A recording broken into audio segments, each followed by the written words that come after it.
I've been on 6th Street so many times, but never like this.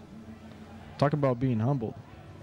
I got there early in the evening, only to feel the rejection and self-humiliation of asking for money while standing on a corner.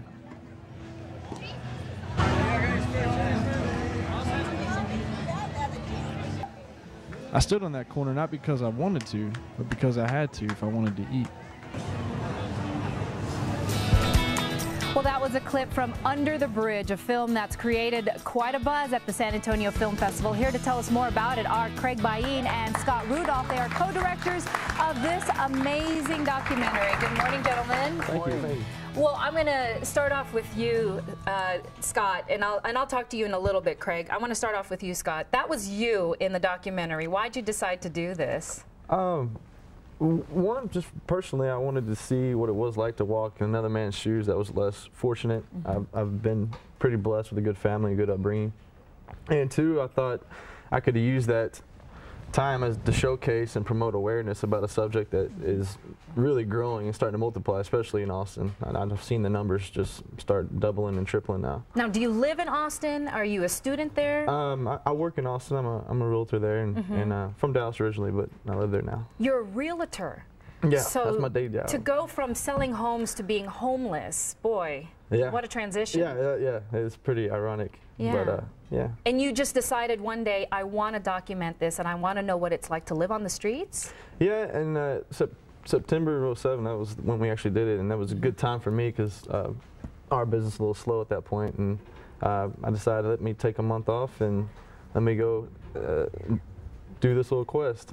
Now, I heard that you had just a little bit of cash in your pocket to begin with, and then you just went ahead and you took on the streets, and as you said in the clip, you mentioned, if I want to survive, I've got to ask for more money when I'm out there. Yeah, we begged a couple times. That was actually, that scene was the first time begging, and it was very, very humbling for me. It was, I hated it.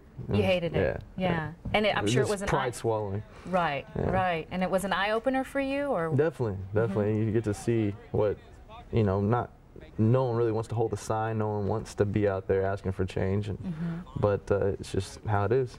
And Craig, you decided to take on this project as well. Why? Well, we had a friend, and I guess he approached me, letting me know about Scott and what he was going to do, and he was about to do it with, I guess, just a little small handheld camera, and I contacted Scott, we talked together, and I really liked the concept, and that's my, I guess, style and genre, is just anything that's humanitarian, real, and I mean, his intentions weren't to get publicity or weren't, they were really to, I guess, open people's eyes and really hopefully influence or impact, make an impact on people. And I think when I saw that after we were talking, I was sold. I wanted to jump on board. And I mean, I'm guilty of it myself. We just have a way of stereotyping and thinking, and through this process, my opinion changed. You, as co-director, you decided to film it yourself, or did you have somebody else film?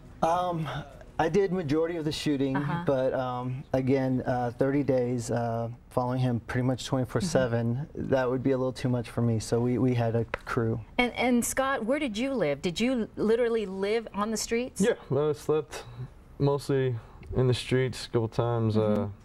Found the porch awnings, wherever, really, anything that was safe. I actually ended up liking a rooftop the most. Yeah, it felt, you almost had to sleep with one eye open. It really was just, felt like I had to be on guard a lot of the time. And Craig, if you were shooting up most of this, then it was like as if you were homeless yourself because you were following him around. It was. Some of us, one of the girls, Marcel, our associate producer as well, she got in some hairy situations. I was fortunate not to get in situations as hers, but definitely was some interesting situations we got into, going into, I guess, some crack houses, and it got very real for the whole crew. What was the hardest point for you, Scott? Mentally, it was really starting to become a struggle as it carried on. I mean, I knew it was coming to an end at some point, but at the same time, I guess just the heat of the day, you got to walk everywhere, not be able to scrounge a meal, not be able to get a drink of water, whatever it was. It just, everything just seemed multiplied 3 times, 5 times harder than it would be if I'm, you know, here right now. Because you only had to do it for about a month, but imagine having to live through it your entire life, exactly, day after day. Now that you've learned what you've experienced, you've learned from what you've experienced, what are you doing today to maybe help folks out there? Yeah, definitely. There's actually, in Austin, I mean, any local community, I'm sure, has something that you can go and volunteer with. But in Austin, there's Mobile Loaves and Fishes. They got Arch, Carrot Toss. There's a bridge, under the bridge right there at 35 in like downtown.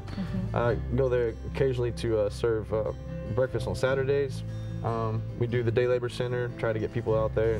So as a result, you've been doing some volunteering for of your own, right? That's great. So we want to let folks at home know about this great documentary. It's called Under the Bridge, and there is a website right there. It's myspace.com/ScottUnderTheBridge. And if you'd like to help actually here locally in town, you can definitely give them actually a buzz over at the SAM Ministries, and that is sam.org for the website, as well as havenforhope.org. Also log on to our website, kens5.com/greatday, to take a look at this interview once again. Craig, Scott, thank you. Congratulations. Thank you for having us on. Congratulations. Thank you. Thanks for being here.